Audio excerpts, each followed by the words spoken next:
All right. Since my last video was literally on nothing, I thought I'd make a discussion on nothing to follow up with it. Because what's funnier than talking about nothing? What's absolutely meaningless?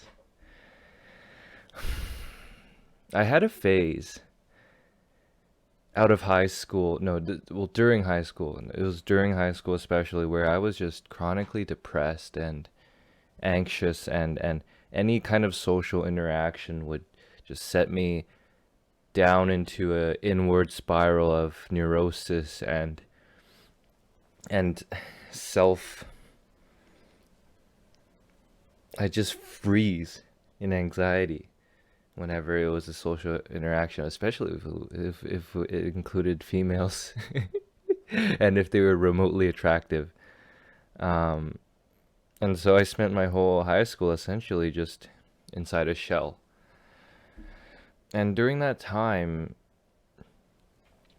I was very depressed, right? Very discontent with life. And one of the things that hits people when they're depressed is how absolutely meaningless everything is, or it's how it seems to be. But that you can't just tell somebody that things are meaningful. You can't say that to a depressed person because when you're in a state of, fear and meaninglessness, somebody can't just tell you, oh, be abundant, you're wealthy, and then you'll just say, oh, I'm wealthy. No, it's like when you're stuck in that state, it's just that's how you perceive reality. Basically, from these states of, depression and stuff, it made me realize that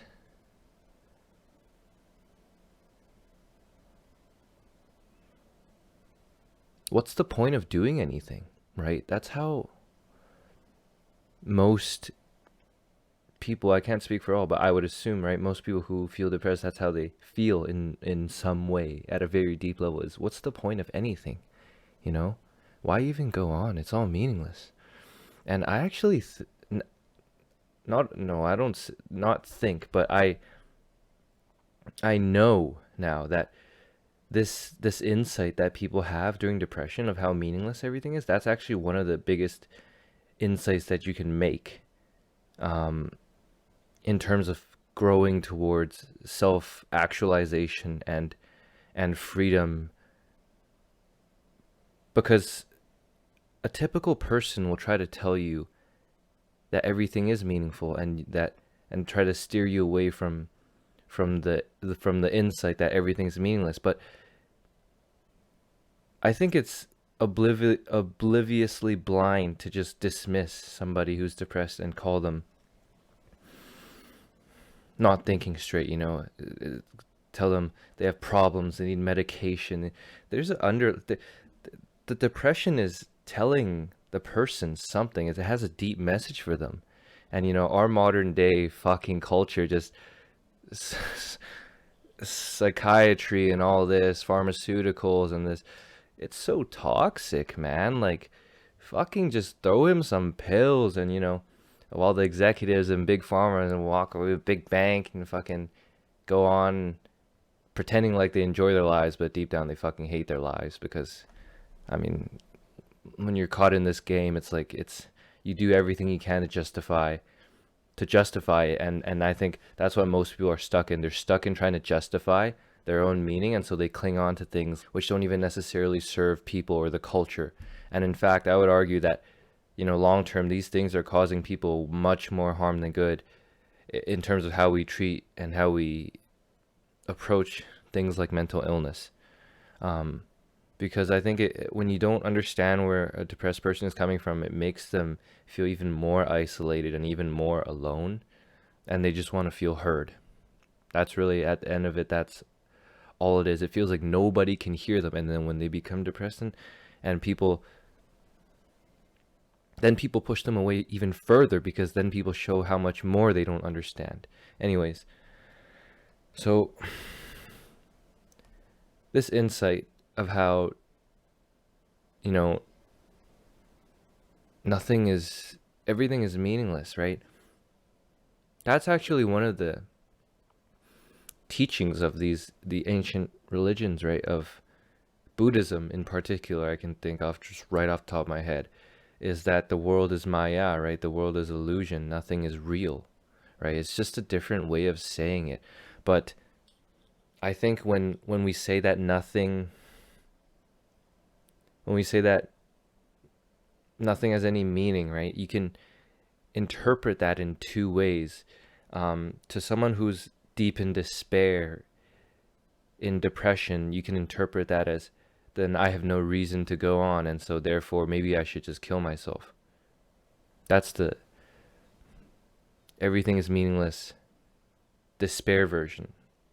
But then you flip that around and you take the religious version. It's like somebody who is truly religious is somebody who has realized this, is that yes, it's true, nothing is fucking real, right? Everything is meaningless. It's an illusion. It's Maya. But it's the most beautiful illusion ever. It's life doesn't have to go on. Life is fundamentally meaningless. And that's why maybe it's worth living. Because nothing matters. If nothing matters, then you can do whatever the fuck you want, right? I'm not saying like, go out and shoot drugs all day and party and, live a very hedonistic life. But you've seen through that. You've seen through the hedonism. It's meaningless. You've also seen through the asceticism, right? The way we delay gratification, whether that's through, working hard. In modern day, it's going to school, getting a job. Oh, 20 years down the line, I'll be successful and happy. But it's also in other ways, like, getting into ascetic disciplines like meditation, like fasting, like whatever, right? Like back then they had rituals that were like way, way, way, way, way more like, like they'd sacrifice people and shit for the gods and all that, right? That's asceticism, right? But when you're on this side of realizing that nothing matters, on the enlightened side, you realize it's all bullshit. The hedonism is bullshit. The asceticism is bullshit. And so here you just are. You're just here, right? And you find out that you're just here and you can't be anywhere else. You can't escape. There's no escape. I mean, the only escape there is death. But you're going to die anyway, in what, like 60, 80, 100 years. So, like, why not just live out your fucking life, right? And so when you see that everything's fucking meaningless, then you get to have fun with it. You're not attached to any of it, right? You see people out here, they're so busy chasing careers, chasing relationships, chasing sex, chasing alcohol, chasing parties. Insert thing or person or circumstance or goal here. Insert outcome here. Right? Most people are too busy chasing something that they don't realize how fucking fundamentally meaningless it all is. Like, do you remember the last time you achieved something really, really great that you wanted for a really, really long time, right? You're happy for what? 3 hours? 3 days if you're lucky. And then you're just back to who you were before, right? You think of all the times, like I think of all the times when I was a child, I really wanted a Lego toy. I really wanted it. I dream about it for days and weeks and, just envision and dream about getting my hands on that Lego set and playing with it and building whatever it is I want. And then I'd get the Lego toy. I'd be so excited. I'd be so happy, It's just like I imagined. I'd build it. And I finish it. And then I look at it, I look at it again. And it's like, oh my gosh, I just built this. It's so cool, right? And then maybe for 2 more days, I keep, tweaking it, looking at it. And then, like, not even a week later. I mean, kid time is like, one day feels like, honestly, a week in adult time. But really soon, then you look at it and then you're, oh, I want the next one. My gosh, that one's bigger, that one's better, right? So you start learning this lesson ever since you're a child. But it's actually a kind of astonishing in a way that most people still don't. They go through their whole lives without understanding it. That they just repeat. In Buddhism, it's called the wheel of samsara, right? Just the wheel of life, and you just go around and round and round and round and round and round and round and round and round in circles. And it's like you've been experiencing this exact cycle ever since you were a kid. Like how long is it gonna take you to figure out that it's all bullshit, right?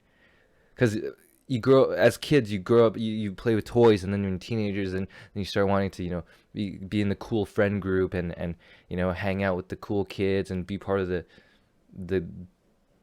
whatever's popping, and then you start like, oh, need a relationship, start fucking dating, need this, need that, and then a career, and need this, need that, and then blah blah blah.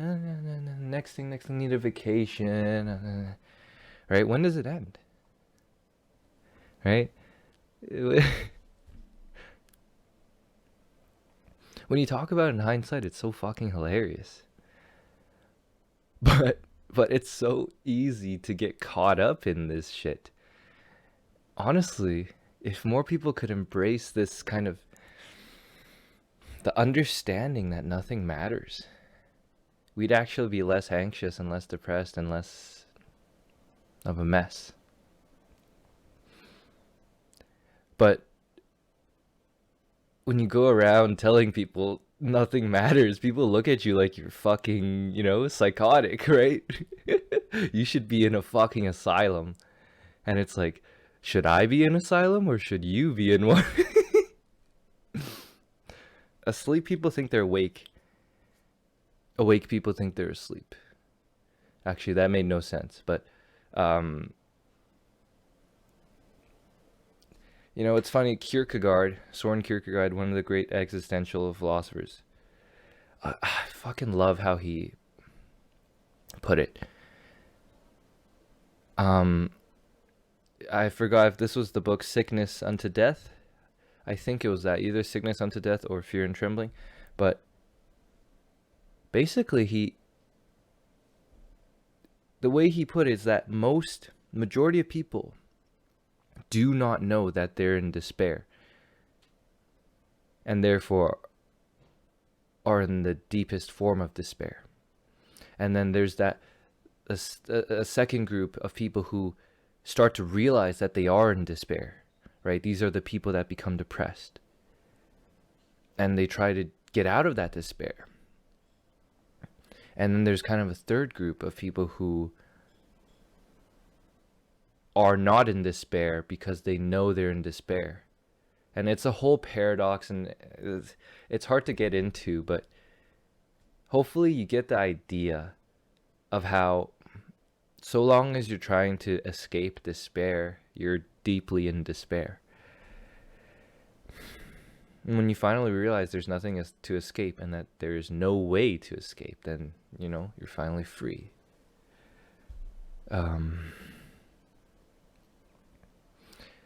It's such a blessing, honestly, like, to be able to become conscious of despair, and most of the time that's through depression, right? Early in your life, it's a very big blessing, because for some people it takes until, some people find out, maybe in university, because they find out it's all bullshit, and what is this dumbass degree that I'm doing for no reason, just to find a bullshit job that I don't give a shit about, to work until I'm 65 and then die when my body's rotten and old. Some people find out in college. Some people find out 2 years into their career. Some people find out 15 years into their career when they're, 40, 45. Some people find out when they're 60. Some people never fucking find out, and they die never finding out. So it's like, this is the whole paradox, right? That tragedies are really just blessings in disguise. Like, every tragedy is a blessing in disguise. And when you're stuck in tragedy, it's like impossible to see that, but when you get out of it, it just becomes so crystal clear in hindsight that there was a reason it had to happen in order for you to awaken out of something. Right? It had a message to tell you. If you like this discussion, drop a like, leave a comment, hit the describe. Hit the describe. Subscribe. Would love to have you on board. I love talking about the things that people don't like to talk about. So if you're into that, tick tick. Otherwise, I'm out. And I'll see you in the next one. Peace out.